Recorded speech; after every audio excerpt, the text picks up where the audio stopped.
பேசினார் இல்லையா, அந்த குட் பேட் அக்லி மியூசிக்கை பற்றி இளையராஜா சொன்னார், அதெல்லாம் சொன்னாங்க. அதெல்லாம் கரெக்டு. அதுக்கு ரொம்ப நம்முடைய அருமை நண்பர் கங்கை அமரன் தான் கொஞ்சம் ஆவேசமாக பேட்டி கொடுத்தாரு, அதை பற்றி சொன்னார். அது கிளைமேக்ஸில் ஒரு விஷயம் நடந்தது. அந்த கங்கை அமரன் பேட்டியெல்லாம் பார்த்துட்டு இளையராஜா சொன்னாராம், முதல்ல இவன் மேலே கேஸ் போடணும் அப்படின்னாராம். அதாவது சில சமயம் என்ன ஆகிடுது, சிலர் சினிமாவில் ஏதாவது சாதாரணமாக சொன்னால் கூட அதை எப்படி பெரிய விஷயமாக்கி ஒருத்தருக்கு எப்படி கெட்ட பேர் உண்டாக்குறதுங்கிறது வந்துடுது. அவ்வளோதானே ஒழிய இது நமக்கு மேட்ரு இல்லைன்னா சில விஷயத்தை ரொம்ப பெருசாக்கிடுறோம். அந்த ஒரு காரணத்துக்காக தான் சொல்லப்படுது. ஏன்னா கங்கை அமரனை பற்றி நாங்கள் ஜாலியாக சொல்ல முடியும். ஏன்னா நல்ல ஃப்ரெண்டு எங்களுக்குள்ள. நான் கங்கை அமரன் கச்சேரி பண்ணும்போதே சொல்லுவேன், கங்கை அமரன் பேச்சு கச்சேரி ஃபிக்ஸ் பண்ணால் 4 பாட்டு ஃப்ரீ அப்படிம்பேன். ஏன்னா பாட்டுக்கு நடுவில் பேச்சு தான் நிறையா இருக்கும். ஒவ்வொருத்தருக்கும் ஒவ்வொரு ஸ்டைல் அது. அதனால் அந்த ஃப்ரெண்ட்லினஸ் தானே வழியாக சினிமாவுக்குள்ளே இருக்கக்கூடிய எந்த சண்டையும் நிரந்தரமான சண்டையே கிடையாது. அது அந்த டயத்தில் எமோஷ்னலாக வெளில வருதே தவிர அது ஒன்றுமே இல்லை. அதே சமயத்தில் ஒரு இடத்துல பிரச்சனை இருக்குது, ஒருத்தர் நல்லவர் அப்படின்னா அதை மேடை ஏறி சொல்கிறதுக்கு இன்னொரு நல்லவரால் தான் முடியும். அது தேனப்பன் தைரியமாக சொன்னார். அதுக்காக தான் சொல்கிறேன். ஏன்னா தேனப்பனுக்கு எந்த மேட்ரை சொன்னால் நாளைக்கு இந்த ஆடியோ லான்ச்சில் இந்த மேட்ரு மட்டும்தான் வரும், எந்த சொல்லணும் அப்படிங்கிறத வச்சுருக்கார். ஸோ அதற்காக தான் சொன்னேன். மீண்டும் உங்கள் அனைவருக்கும் எங்களுடைய மனமார்ந்த வாழ்த்துக்கள். மேக்னா ஏன் இங்கே பண்ணுறாங்க சும்மா விளையாட்டுக்கு தான் சொன்னேன். மேக்னா சென்னையில் இந்த ஆடியோ லான்ச் பண்ணதுக்கு முக்கிய காரணம் அவங்க அப்பா அம்மா சென்னையில் வாழ்ந்து கொண்டிருக்கிறார்கள். அப்பா அம்மா வரணும், அவங்களுக்கு முன்னாடி இதை பண்ணணும்னு. மாதா பிதா குரு தெய்வம், பெற்ற தாய் தந்தை கல்வி போதிக்கக்கூடிய ஆசிரியர், இவங்களுக்கு கொடுக்கக்கூடிய மரியாதை நமக்கு கடவுளுடைய அருள் நேரடியாக கிடைக்கும். எப்போ அப்பா அம்மாவுக்காக இவ்வளோ முயற்சி எடுத்து வந்திருக்காங்களோ அவர்களுடைய ஆசையே இந்த படத்தை மிகப்பெரிய வெற்றி படமாக ஆக்கும். நன்றி, வணக்கம். இந்த சாங்கும் இந்த ட்ரைலரும் பார்த்துட்டு சொன்னீங்க இதில் ரொம்ப கிளாமராக இருக்குது அப்படின்னு சொல்லிட்டு. ஒரு ஃபியூ மந்த்ஸ் முன்னாடி ஒரு ஃபயர்னு ஒரு படம் வந்துச்சு. அந்த படத்தில் இருக்கிற விட அந்தளவுக்கு ஒன்றும் இதில் அந்தளவுக்கு கிளாமர் ஒன்றும் இல்லையே இதில். நான் சென்சாரில் இருந்தவன். அடிப்படையாகவே இதில் ஒன்று சொல்லுவாங்க, இந்த படத்தை பற்றி பேசும்போது இன்னொரு படத்தை கம்பேர் பண்ணக்கூடாதுன்னு சொல்லுவாங்க. அதுதான். அதனால் நான் ஃபயர் பார்த்துட்டு மறுபடியும் பேசுகிறேம்மா. அதை முதல்ல நீங்கள் பாருங்கள் சார். பார்த்தீங்கன்னா இதை பற்றி நீங்கள் பேச மாட்டீங்க. இதை பற்றி பேச தானேமா வந்திருக்கேன். சரி, ஃபயர் படத்தை ஒப்பிட்ட வரையில் மிகச்சிறந்த குடும்ப படமாக இருக்கும் இந்த படத்திற்கு என்னுடைய மனமார்ந்த வாழ்த்துக்களை நான் தெரிவித்துக் கொள்கிறேன். எனக்கு 75 வயசாச்சும்மா, என் பார்வையில் சிலது கிளாமராக தெரியும். நாளைக்கு என் பையன் வந்தால் சூப்பராக இருக்குது அப்படிம்மா, அவ்வளோதானே. தட் இஸ் கால்டு இந்த generation gap. Thank you so much. எல்லோரும் இங்கே வந்திருக்க எல்லோரும் ப்ரெஸ்ஸுக்கும் அண்ட் எல்லோரும் இங்கே சீஃப் கெஸ்ட்டாக இருக்கிற எல்லாருக்கும் பெரிய தேங்க்யூ ஸோ மச். நீங்கள் இருக்கிற பிஸியில் எனக்காக இங்கே வந்ததில் எனக்கு ரொம்ப பெரிய சந்தோஷம். இது என்னோடய 3rd மூவி. இதை நானே டைரக்ட் பண்ணி அண்ட் ப்ரொடியூஸ் பண்ணியிருக்கேன். அண்ட் இந்த மூவி ஜூலையில் ரிலீஸ் பிளான் பண்ணியிருக்கேன். இது நல்ல ஒரு comedy and family orient movie தான். நீங்கள் எல்லாருமே சப்போர்ட் பண்ணுங்கள் இதை பார்த்துட்டு. Thank you so much. Hello everyone, வணக்கம் எல்லாருக்குமே. என் பேர் Shamal தத்தராஜ். So I'm very grateful today you guys have taken the time from your busy schedules and came here. Thank you so much for coming here and showering so much support and love to entire team. I'm very grateful to be here in this entire project. So I would like to say thanks to Meghna, who is our director and a producer. This film has our lot of efforts, love and heart. So we all work together. It was like a family. We never felt like நாங்கள் ஒரு புது படம் ஏதாவது படம் பண்ண போகிறோம், அங்கே நிறையா ரெஸ்ட்ரிக்ஷன்ஸ் இந்த மாதிரி எதுவுமே தெரியல. It was completely good, had great experience and all artist was so good to me. Co artist எல்லோரும் நல்லா ஒர்க் பண்ணியிருக்கோம். So thank you so much. And I would think that உங்களுக்கு இது பிடிக்கும்னு நினைக்கிறேன். So thank you so much. Keep supporting us. Thank you. The director of the film and the producer of the film for giving me this opportunity. And to actually talk about the film, it was shot in Klang, Malaysia. So we had so much fun during the shooting. I cannot even explain. Like as it's a horror film, we also got afraid while the shooting. And I cannot explain how much fun we had during the shooting. And I also have to thank each one of you for supporting. And I would just say, keep supporting. Thank you so much. Thank you very much, Meghna. Thank you very much, Shah, and thank you very much, Meenakshi. Very good evening, ladies and gentlemen. என் பேர் Hari Krish. First of all, miss, please. என் பேர் Hari Krish and not Hari Krishnan. I was like, who is Hari Krishnan? Okay. So, yes, I had a great experience working. This is a new thing for me, okay, but I've always faced people. My background is I was a flight attendant, so I've moved across places, and Meghna came and told me, Chris, I have a little role for you. Maybe I thought it'll be suitable, sonanga. I thought, okay, we know each other for a few years now. So I thought, okay, and thank you very much. You all made me so comfortable. And இப்போ வந்து Raji, my director, he says, அவர்லாம் one shot artist ன்னு கலைப்பாரு, but thank you very much Raji, but that was very motivating. When you said one shot artist, na okay பண்ணிடலாம் அப்படின்ட்டு பண்ணோம். Very nice. And I really like to support a bold lady like Meghna, who want to come up and do this in this industry, which is extremely good. And I really wish you luck, Meghna, and other quotas. Yes. And I felt so touched when even Miraculin and the Chinna Ponnu, even she is a part of the crew, I say.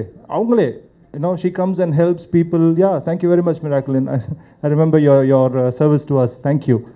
Hi everyone, this is Nandu Rapolu from Singapore. Thank you, Meghna, for giving me this opportunity. I'm very thankful to you. I acted 3 songs I played, and really I'm very happy to be in this project. Thank you. Thank you very much, Meghna and Miracle Movies, for allowing me to take part in your project. It's really true that confidence comes from years of hard work, and I respect what you write. Thank you very much. Okay, இந்த கருப்பு சேப்புக்கு நான் பக்கத்தில் நிற்கலாம் இல்லையா? இல்லை, தமிழ்நாடே இப்போ கருப்பு சேப்பு தான், அதுக்காக தான் சொன்னேன். இது முதல்ல இவங்க பேசினலாம் பார்த்தோன்னே ஏதோ இங்கிலீஷ் படத்தோடைய ஆடியோ லான்ச்சுக்கு வந்துட்டோன்னு நினச்சேன். நீங்கள் இத்தனை பேர் மலேசியா, சிங்கப்பூர்லேருந்து இங்கே வந்து இந்த ஆடியோ லான்ச் பண்ணதுக்கு எங்களுக்கு டிக்கெட் கொடுத்துருந்தா நாங்கள் மலேசியா வந்திருப்போம். நாங்களும் மலேசியா பார்த்த மாதிரி இருக்கோம். கொஞ்சம் லேட்டாக கிட்ட ஆரம்பித்தா கூட ஒன்றும் பிரச்சனை இல்லை, ரூம்லேயே தான் இருந்திருப்போம், வந்திருப்போம். இல்லை, எல்லாருக்கும் பாஸ்போர்ட் இருக்குல்ல, பாஸ் அப்புறம் என்ன. பட் ஒரு விஷயம், ஒரு லீலா பேலஸில் இது மாதிரி பண்ணுறீங்க. ஒரு பெண் story, screen play, dialogue, direction எல்லாம் பண்ணியிருக்காங்க.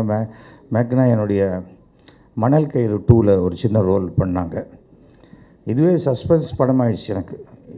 காலத்தால் சொல்லிட்டாங்க, நான் வந்து இன்விடேஷன் கொடுக்குறேன். அப்புறம் கொடுப்பாங்களா மாட்டாங்களா, இல்லையா, வராங்களா இல்லையாங்கிறது அதுக்கே 5 மணி ஆயிடுச்சு.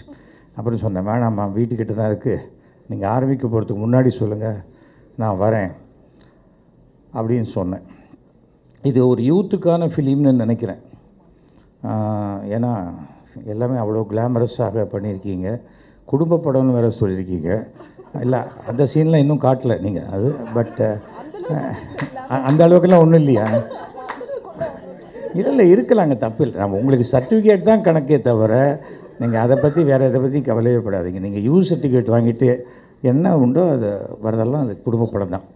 அதனால் ஏன்னா குழந்தைங்கள அப்பா அம்மா கூட்டின்னு வரணும், ஏன்னா அப்பா அம்மா விட்டு குழந்தைங்க மாத்திரம் தனியாக போவாங்க, அதுதான் ஏ சர்டிஃபிகேட். பட் சினிமா என்பது மூலதனம் அதிகமாக உள்ள இடம். அது திருப்பி எடுப்பது ரொம்ப குறைச்சலாக இருக்கக்கூடிய காலகட்டமாக இருக்குது. அதனால் அந்த மாதிரி இருக்கக்கூடிய சூழ்நிலை வித்தியாசமான ஒரு ஸ்கிரிப்ட் எடுத்திருக்கீங்க நீங்கள். அந்த ஆவிகளை அழைத்து பேசக்கூடிய அந்த போர்டை வச்சு, ஒய்ஜா போர்டை வச்சு பண்ணியிருக்கிற மாதிரி தெரியுது இது. பட் எதுவாக இருந்தாலும் நான் சொல்லுவேன், எங்கள் ட்ராமாலேயே வரும், ஒரு ஹீரோயின்கிட்ட சொல்லுவேன், நான் பேய் படம் எடுக்க போகிறேம்மா அப்படிம்பேன். அப்போ எனக்கு மேக்கப் கிடையாதா சார் அப்படின்னு கேட்பாங்க அவங்க. பட் உங்களுக்கு அந்த மாதிரி பிரச்சனையே இல்லை, நீங்கள்லாம் மேக்கப் போட்டு தான் வந்திருக்கீங்க. ஏன்னா நிஜமாகவே நேரடியாகவே அழகாக இருக்கக்கூடிய பெண்கள் அது வந்து பேய் படத்தில் நடிக்கணும்னா அதுக்குன்னு வித்தியாசமாக காட்டணும். எதுவாக இருந்தாலும் ஒரு டோட்டலாகவே எல்லாம் மலேசியன் டீம் தான் நினைக்கிறேன். மலேசியன் சிங்கப்பூர் டீம் தான் இல்லையா உங்களுக்கு டெக்னீஷியன்ஸ் எல்லாமே. அது ரொம்ப ரொம்ப வருஷமாக சொல்லுவாங்க என் நண்பர்கள், இந்தியாவிலேருந்து வரீங்க, எல்லோரும் எடுக்கிறீங்க, இங்கே ரிலீஸ் பண்ணுறீங்க, நாங்கள்லாம் நடித்து நாங்கள் எடுத்து இது எப்போ இந்தியாவில் ரிலீஸ் பண்ணி பார்க்குறது அப்படின்னு. இது ரொம்ப ஈஸி சார், ரொம்ப ஒன்றும் இல்லை.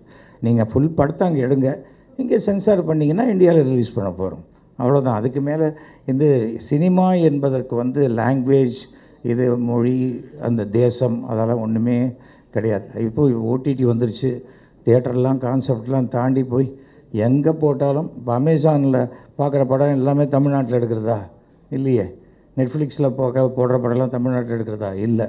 அதனால் நீங்கள் இந்த படத்தை எங்கேருந்து ரிலீஸ் பண்ணாலும் பார்ப்பதற்கு உண்டான ரசிகர்கள் இருக்கிற வரைக்கும் உலகம் முழுக்க அது சென்று சேரும். யங்ஸ்டர்ஸ் எல்லாருமே பண்ணியிருக்கீங்க. ஒருத்தர் சந்தானம் மாதிரி டான்ஸ் ஆடினார், அவர் எங்கே இறங்கிட்டாரா கீழே? அதான் ஓகே ஓகே ஓகே. சந்தானத்தையே மனசில் வச்சுட்டு டான்ஸ் ஆடிருக்கீங்க. நான் சந்தானத்தை பார்த்தா சொல்லணும். அது மாதிரி இல்லை, ஒரு எந்த ஒரு விஷயமே புதுசாக நீங்கள் பண்ணிகிட்டே போங்க. இன்றைக்கி வெற்றி கிடைக்கலாம், கிடைக்காம போகலாம். ஆனால் சினிமா என்பது என்றைக்குமே முயற்சி ஒரு நாளைக்கு வெற்றியை கொடுக்கும். அது மாத்திரம் ஞாபகம் வச்சுக்கணும். இன்றைக்கி பண்ணோம், இன்றைக்கே ஜெயிச்சிட்டோம் அப்படிங்கிறதுலாம் கிடையாது. அது இங்கே இருக்கிற எல்லாருமே சொல்கிறேனே, 10 வருஷம் 15 வருஷம் 20 வருஷம் எல்லாம் உழைச்சி தான் ஒரு இடத்துக்கு வந்திருக்காங்க. அண்டு சினிமா வந்து லாட்ரி டிக்கெட்டும் கிடையாது. அதில் உழைப்பு இருந்துக்கிட்டே இருக்கணும், இருந்துக்கிட்டே இருக்கணும். அது சின்சியராக இருக்கணும். சரியான நேரம் வரும்போது அந்த உழைப்புக்கு உண்டான வெற்றி உங்களை வந்து சேரும். I wish you all the very best. நீங்கள் இப்போ உங்களுடைய முயற்சிக்கு இந்த படம் மிகப்பெரிய வெற்றியை கொடுக்க வேண்டும். நீங்கள் என்ன பணம் இன்வெஸ்ட் பண்ணீங்களோ அந்த பணம் திருப்பி உங்கள் கைக்கு கிடைத்தால் நீங்கள் மறுபடியும் அடுத்த படம் கண்டிப்பாக எடுப்பீங்கிற நம்பிக்கை. ஏன்னா 3வது படம் இது, நெக்ஸ்ட் ஃபிலிமும் ரெடி ஆகிடுச்சு. அவங்களுக்கு சொன்னாங்க, அந்த படத்துலலாம் நீங்கள் எல்லாம் நடிக்கிறீங்க சார் அப்படின்னாங்க. இல்லாட்டாலும் பரவாயில்லமா, நான் வந்துட்டு போகிறேன் அப்படின்னு சொன்னேன் நான். ஏன்னா எதுக்காக சொல்கிறேன்னா, நமக்கு வந்து சினிமா அரசியலில் மட்டும் நடக்கிற வரைக்கும் எதையுமே நம்பக்கூடாது. அது நம்ம கைக்கு வந்தால்தான் அது நமக்கு நிஜம் அப்படின்னு தெரியும். ஸோ இந்த முயற்சி எடுத்தவங்க எல்லாருக்குமே, ஏன்னா நான் ரொம்ப லேட்டாச்சு, எங்களுக்கு லேட் ஆகலை. இது அங்கே இருக்கிறவங்களே அத்தனை கேமராமென்லாம் அவங்கெல்லாம் காலையில் 8 மணிக்கு வீட்டை விட்டு கிளம்பி மார்னிங் 9 மணிலேருந்து ப்ரெஸ் மீட் அட்டென்ட் பண்ணிகிட்ருக்காங்க. அவங்க ப்ரெஸ் மீட் அட்டென்ட் பண்ணி எப்போ அவங்க அதை முடித்து கரெக்டாக அவங்கள பற்றி பேசும்போது லைட் ஆஃப் ஆயிடுச்சு சார். இன்னொரு வாட்டி அந்த லைனை சொல்லணும் சார். லைட் வந்தால் தான் சொல்ல முடியும். அது அத்தனை பேர் அவங்க மார்னிங்லேருந்து இருக்காங்க. அவங்க நைட் 9 o'clock போனால் தான் மறுபடியும் நாளைக்கு காலையில் மறுபடியும் ஒர்க்குக்கு போக முடியும். நமக்கு வந்து இது என்டர்டெயின்மெண்ட், அது அவங்களுக்கு ப்ரொஃபஷன். அப்படி இருக்கும்போது அவங்கள யாரையுமே காத்திருக்க வைக்கும்போது என்ன ஆகிடும், இன்னும் கொஞ்சம் பேசுங்கம்மா, எங்களுக்கு ஃபுட்டேஜ் கிடைக்கும்னு சொல்கிறவங்க பேசிட்டிங்களா, போகிறோம் அப்படிங்கிற மாதிரி ஆகிடும். அது ஆகக்கூடாது. ஏன்னா இங்கே நிறைய இத்தனை ப்ரெஸ் வந்து சாதாரணமாக ஒரு சின்ன படத்துக்கு வரத்துக்கு அதிசயம். இது உங்களுக்காக வந்திருக்காங்க, இல்லை உங்கள் எஃபர்ட்டுக்காக இத்தனை பேர் வந்திருக்காங்க. அவர் அனைவருக்குமே ஒன்றும் பின்ன அவங்களுக்கு தெரியும், நீங்கள் இதெல்லாம் ஃபாரின்லேருந்து வந்திருக்கீங்க, அந்த மாதிரி தெரியும். அதனால் டிலே ஆனதை பற்றி பெரிய விஷயமாக எடுத்துக்கல. மீண்டும் உங்கள் அனைவரையும் மனதார வாழ்த்துகிறேன். மிகப்பெரிய வெற்றி அடைய வேண்டும் என்று பிரார்த்திக்கிறேன். நன்றி, வணக்கம். எல்லாருக்கும் என்னோட வாழ்த்து வந்த அனைத்து நல்ல உள்ளங்களுக்கு என்னோட மாலை வணக்கம். இவங்க மலேசியாவிலேருந்து பல கனவுகளோட சென்னைக்கு வந்திருக்காங்க. நிச்சயமாக உங்கள் கனவெல்லாம் நினைவாகணும் என்று நான் எல்லாம் இறைவனை வேண்டிக்கிறேன். அவங்களோட முயற்சி தெரியுது, இப்போ படம் பார்க்கும்போது தெரியுது, ரொம்ப கஷ்டப்பட்டுருக்காங்க. நிச்சயமாக இது மாதிரி தான் ஒரு படம் மலேசியாவிலேருந்து பூச்சாண்டின்னு ஒரு படம் வந்தாங்க. இப்போ பார்த்தா அது பெரிய லெவலில் ஓடி பெரிய ஹிட்டாகி நெட்ஃப்ளிக்ஸில் இருக்குது. அதனால் இவங்களும் அது மாதிரி படங்கள்லாம் எடுப்பாங்கிறது எனக்கு நம்பிக்கை இருக்குது. நிச்சயமாக உங்களோட முயற்சி திருவினையானோம் என்று சொல்கிறேன். அப்புறம் மேகனா பற்றி சொல்லணுன்னா, குரங்கு பொம்மை படத்தில் வந்து ஒரு கேரக்டரில் நடிக்க வந்தாங்க. அப்போலேருந்து எனக்கு மேகனா பழக்கம். அந்த நட்பு ரீதியாக கூப்பிட்டாங்க, அதுக்காக வந்தேன். அதனால் இப்போ யார் வராங்கன்னு கேட்டால், இப்போ யார் வராங்கன்னு தெரிலன்னாங்க. அப்போ நிறைய பேர் கூப்பிட்ருக்காங்க. அவங்களோட புது படம்னால என்னால் முடிஞ்சு நான் தம்பிராம சார், கண்ணன், எஸ்வி சேகர் சார்லாம் வந்திருக்காங்க. இது மாதிரி வர்றவங்களை உற்சாகப்படுத்துறதுக்காக தான் நாங்கள்லாம் இருக்கோம். டெஃபினட்டாக சினிமாவுக்கு வாங்க, உண்மையை வைங்க, நிச்சயமாக உங்களுக்கான ஒரு இடம் காத்திருக்கு. ஆனால் இந்த உண்மை வந்து நேர்மை இருக்கணும், இருந்தால் நிச்சயமாக வரலாம் அந்த சினிமாவில். அதில் எந்த வித மாற்றமும் இல்லை. அப்புறம் ஒரு போன ஆடியோ ரிலீஸில் வந்து ஒரு யங்கமன் சார் சொல்லியிருந்தார், ஒரு ஜீப்ராஜ் மேலே என்ன கோபம் தெரில, 7 கோடி ரூபா சம்பளம் வாங்குறாரு, அவர் வந்து எங்கள் சாங்கை யூஸ் பண்ணார் அப்படின்னு. அந்த ராஜா சார் சாங்க அவருக்கு வேலை தெரியலையாங்கிற மாதிரி. ஜீப்ராஜ் வந்து அவ்வளோ தங்கமான மனுஷங்க. அவர் 7 கோடி வாங்குறது வந்து இவருக்கு என்ன ஏதாவது வயிற்றுச்சலாக காண்டான்னு தெரில. எத்தனையோ பஞ்சாயத்துக்கு நான் ஜீப்ராஜ்கிட்ட போய் கேட்டிருக்கேன். எத்தனையோ படம், இப்போ ரீசெண்டாக கூட படம் பேர் சொல்லக்கூடாது, நைட்டு ஒரு 60 லட்ச ரூபா சம்பளத்தை விட்டு கொடுத்தா என் சம்பளத்தில் படம் நிற்குதானே, நான் விட்டு கொடுத்துறேன்னு அப்படின்னு சொல்லி எத்தனையோ படத்துக்கு வந்து ஜீப்ராஜ் வந்து கஷ்டப்பட்டு ஒர்க் பண்ணுவார். சம்பளத்தை விட்டு கொடுத்து படத்தை ரிலீஸ் பண்ணியிருக்காரு. இப்போ அவரோட தப்பு கிடையாது. அந்த படத்தில் குட் பேட் அகிடியில் அந்த சாங் வச்சது அது டைரக்டரோட விருப்பம். ஏன் இப்போ ராஜா சார் பண்ண அந்த பிதாமகனில் கூட இவர் சிம்ரன் ஆடுற சாங்கில் எல்லாம் இப்போ அந்த எம்எஸ்வி பாட்டு தான் பாடியிருப்பாங்க. அப்போ என்ன ராஜா சாருக்கு வேலை தெரியலன்னு சொல்ல முடியுமா? கரெக்டு. அதனால் அது வந்து ஒரு காலம் சீஃப் ப்ரைஸை தப்பாக எடுத்துக்க வேணாங்கிறதுக்காக நான் சொல்கிறேன். நன்றி, வணக்கம். பத்திரிகை தொலைக்காட்சி அணி இதில் சகோதர சகோதரிகளுக்கு முதல் வணக்கம். நான் லேட்டாக வரல, நான் 8:30 மணிக்கு தான் வரலாமா வீட்டுக்கு போயிடலாமான்னு கேட்டேன். மரியாதைக்குரிய எஸ்வி சேகர் சார்லாம் நாங்கள் பார்த்து தான் ஒரு கவுண்டர் அப்படின்னு சொல்கிறோமே, ஒரு வசனத்தை வந்து ஸ்பாட்டில் டெவலப்மெண்ட் சென்டர்லாம் சார்ட்டை இப்போ தான் கற்றுருக்குறோம். நேர்மைனா என்னன்றதை தேடப்பன் சார்ட்டை கற்றுருக்குறோம். உழைப்பு அப்படின்னா ஆர் கண்ணன்ட்ட கற்றுருக்குறோம். இப்படி ஒவ்வொருத்தரும் பார்த்து கற்றுக்கிறது தான்.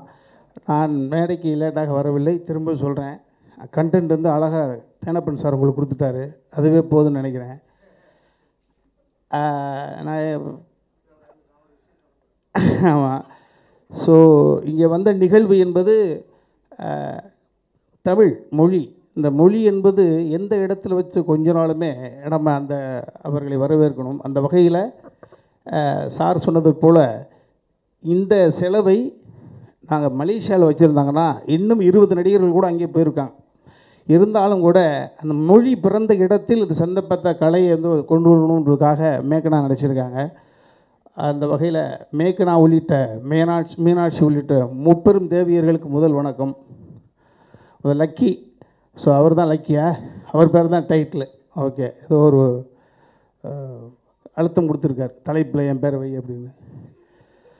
ஒரு 13நாவே பேய், 13/13னா பேய்கள் நடமாடுவது. ஆமாம், அந்த மக்கள் நீதி மையத்திலிருந்து திராவிட முன்னேற்ற கழகத்துக்கு போனார் அன்பு சகோதரர் மகேந்திரன். அவர் அந்த மகேந்திரன் மாதிரியா இருக்கார்ல அவர், கரெக்டா? ஏதாவது சொல்லணுன்றதுக்கா யோசித்தேன். பழகாதவர்களை பற்றி எப்படி பேச முடியும்?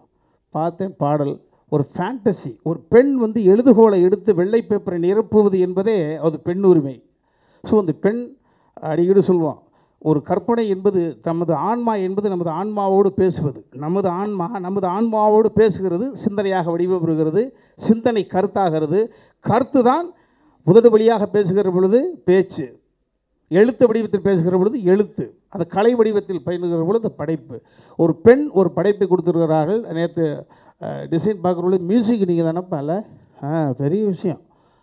முதல்ல எழுதுறேன்னு சொல்கிறதே தைரியம் வேணும் இல்லையா? ஸோ அந்த வகையில் பெண்கள் சேர்ந்து ஒரு அற்புதமான ஒரு படைப்பை கொடுத்துருங்க. உழைப்பு முழுக்க கொட்டி கிடக்கு. நிச்சயமாக நீங்கள் என்ன நினச்சி எடுத்தீர்களோ அந்த உயரத்தை தொடுவீர்கள். எல்லாம் உள்ள இறைவனுக்கு நன்றி. வருகை தந்திருக்கும் மதிப்பிற்கும் மரியாதைக்கும் உரிய ஊடக அனைவருக்கும் வணக்கம். மேக்னா அவங்க வந்து ஃபோன்லேயே தான் பேசிகிட்டு இருப்பாங்க, அவங்கள மீட் பண்ணதே இல்லை, ஃபஸ்ட் டைமாக மீட் பண்ணுறேன். ரொம்ப ஒரு கான்ஃபிடென்ட்டான ஒரு கேர்ள். ஒரு படம் பண்ணுறேன், டைரக்ட் பண்ணுறேன், ப்ரொடியூஸ் பண்ணுறேன், கேட்கும்போதே தோசைக்கல் மேலே நிற்கிற மாதிரி நிற்கும். ஏன்னா நாங்களாம் 9 படம் ப்ரொடியூஸ் பண்ணியிருக்கோம், டைரக்ட் பண்ணியிருக்கோம். ஒரு படமும் எடுத்து ரிலீஸ் பண்ணுறதுக்குள்ளே அதோட வேதனை வந்து ரொம்ப ஹார்டாக இருக்கும். பட் ஆனால் நாங்கள் அதை ரசித்து பண்ணுறோம், பிடிச்சி தான் பண்ணுறோம். ஸோ இவங்க வந்து ஒரு கேர்ள் வந்து ஒரு படம் பண்ணுறாங்க, ப்ரொடியூஸ் பண்ணுறாங்க, டைரக்ட் பண்ணுறாங்க, கதை எழுதுகிறாங்க, ஆக்ட் பண்ணுறது பெரிய விஷயம். சாங்ஸு ட்ரெய்லர் ரொம்ப நல்லா இருந்தது, குவாலிட்டின்னா அவ்வளோ அழகாக இருந்தது. விவேக் சார் வந்து ஒரு வெள்ளைப்பூக்கள்னு ஒரு படம் பண்ணார், ஃபாரின்லேயே எடுத்தார். அந்த அளவுக்கு ஒரு ஸ்டாண்டர்டாக இருந்தது. நிச்சயமாக இந்த படம் வந்து ஏதோ ஒரு சிங்கப்பூரில் மட்டும் ரிலீஸ் ஆகிற படம் இல்லை, இங்கே தமிழ்நாட்டிலையும் ரிலீஸ் பண்ணலாம். அந்த அளவுக்கு ஒரு குவாலிட்டியாக இருக்குது. நீங்கள் ரிலீஸ் பண்ணுறதுக்கு எல்லா சப்போர்ட்டும் இங்கே இருக்குது. நிச்சயமாக இந்த படம் வந்து வெற்றி அடையும். நீங்கள் உங்களை மாதிரி நிறைய பேர் இங்கே வரணும். அங்கேருந்து இங்கே வந்து நிறைய படங்கள் பண்ணணும். எஸ்வி சார் சொன்ன மாதிரி அத்தனை பேருக்கும் நிறைய பேர் உங்களுக்கு சப்போர்ட் பண்ணுறதுக்கு ரெடியாக இருக்காங்க. வாழ்த்துக்கள். இந்த என்டையர் டீம் அத்தனை பேரும் நல்லா பண்ணியிருக்காங்க. ஸ்பெசிஃபிக் அந்த ஹீரோயினில் ரொம்ப நல்லா பண்ணியிருக்காங்க. கேமரா ஒர்க் நல்லா இருந்தது, சாங்ஸ் நல்லா இருந்தது. வாழ்த்துக்கள். அனைவருக்கும் வணக்கம். ஏன்னா இது ரொம்ப மகிழ்ச்சியான ஒரு விஷயமா இருக்குது. இல்லைன்னா இப்போ அதிகமாக இங்கே ஒரு 3 ஆண்கள் 3 பெண்கள் இருக்காங்க. மேக்ஸிமம் நம்ம ஆடியோ லான்ச்லாம் பார்த்தீங்கன்னா ஒரே ஒரு கதாநாயகி மட்டும் உட்காந்துருப்பாங்க. இதுவே ஒரு சமத்துவமான விஷயமா பார்க்குறேன். ரொம்ப மகிழ்ச்சியான விஷயம். அப்புறம் மேக்னா வந்துட்டு அவங்க ரொம்ப இந்த நடிப்பின் மீது ரொம்ப தீராத காதல் கொண்டவங்க. ஆக்சுவலாக அவங்க ஆக்டிங் பண்ணுறது தான் அவங்களோட பேஷனான ஒரு விஷயம். இங்கே தமிழ் சூழலில் நிறைய பேர்கிட்ட வந்து வாய்ப்பு கேட்டு அதுக்கான களத்தை தேடி தேடி அவங்க பயணிக்கும் பொழுது அதில் நிறைய விரக்திகள் அவங்கள அது இப்போ பண்ண முடியல அவங்களால. அதனாலவே அவங்க வந்துட்டு ஒரு ப்ரொடியூசராகவோ அவங்களே ஒரு களத்தை அமைச்சிக்கினாங்க. இப்போ ஒரு டைரக்டராக, ஒரு ஆக்டராக, ஒரு ப்ரொடியூசராக எல்லாமே வந்துட்டு அவங்களே அமைச்சிட்டாங்க. இது வந்துட்டு எப்படின்னா ஒரு நம்ம இது அடிக்கடி பெண் பெண் பெண் அப்படிலாம் சொல்லவே தேவையில்லை. இருபாலும் ஒரே ஈக்குவல் தான். அதனால் அது வந்துட்டு அவங்களுக்கான இடத்த அவங்களே அதை உருவாக்கிட்டாங்க. அந்த விதத்தில் வந்துட்டு அவங்களுக்கு மனமார்ந்த வாழ்த்துக்களும் பாராட்டுகளும். நெக்ஸ்ட் பார்த்திங்கன்னா இப்போது இந்த மலேசியான்னும் பொழுது அது எனக்கு ஏதோ வந்துட்டு இப்போது நாங்கள் ஏன்னா கபாலி படம் பண்ணோம். கபாலி ஃபுல்லாக வந்துட்டு கிட்டத்தட்ட ஒரு 6 மாதம் மலேசியாவிலே ஃபுல்லாக ட்ராவல் பண்ணதுனால அங்கே இருக்கிற சந்து பொந்து இங்கு இது எல்லாமே எங்களுக்கு ரொம்ப பரிச்சயமான விஷயம். அதனால் மலேசியான்னும் போது எனக்கு அது இவங்கெல்லாம் பார்க்கும்போது அவர் அந்த லாங்குவேஜே வந்துட்டு அது ஒரு டிஃப்ரெண்ட்டான தமிழ். அது ரொம்ப அழகாக இருக்கும். ஒரு கொங்கு தமிழ் மாதிரி அதில் ஒரு சின்ன ஒரு அன்பு இருக்கும் அதில். அதனால் அது யாருமே இங்கே ஃபுல்லாக பேசலை. இங்கே ஒரு அழகான ஒரு ஒழுக்க தமிழ்லேயே பேசிட்டு இருந்தீங்க. அது ரொம்ப சூப்பரான தமிழ். அது நல்ல விஷயம். நெக்ஸ்ட்டு பார்த்தீங்கன்னா இப்போ தமிழ் இது மாதிரி சார் சொன்ன மாதிரி இந்த படைப்பு என்பது உலகம் முழுக்க இப்போ வந்துட்டு பரவலாக்கப்பட்டு விட்டது. இப்போ வந்துட்டு நம்ம நெட்ஃப்ளிக்ஸ் இது மாதிரியான விஷயங்கள் வந்து அதனால் வந்து நீங்கள் இது இங்கே தான் போகும் இந்த கண்டென்ட் அப்படிலாம் கிடையாது. இருந்தாலும் இவங்க வந்துட்டு ஒரு தமிழ் இந்த அந்த மொழி உருவான வேரில் வந்துட்டு இந்த விஷயத்தை பண்ணணுன்றதுக்காக வந்து பண்ணிருக்காங்கல்ல, இதுக்கு என்னுடைய மனமார்ந்த வாழ்த்துக்கள் நன்றிகளை தெரிவித்துக்கொண்டு இத்திரைப்படம் வெற்றி பெற என்னுடைய நெஞ்சார்ந்த வாழ்த்துக்கள். எல்லாரும் இங்கே உங்கள் டைம் ஸ்பெண்ட் பண்ணியிருக்கீங்க. Thank you so much. தேங்க்யூ.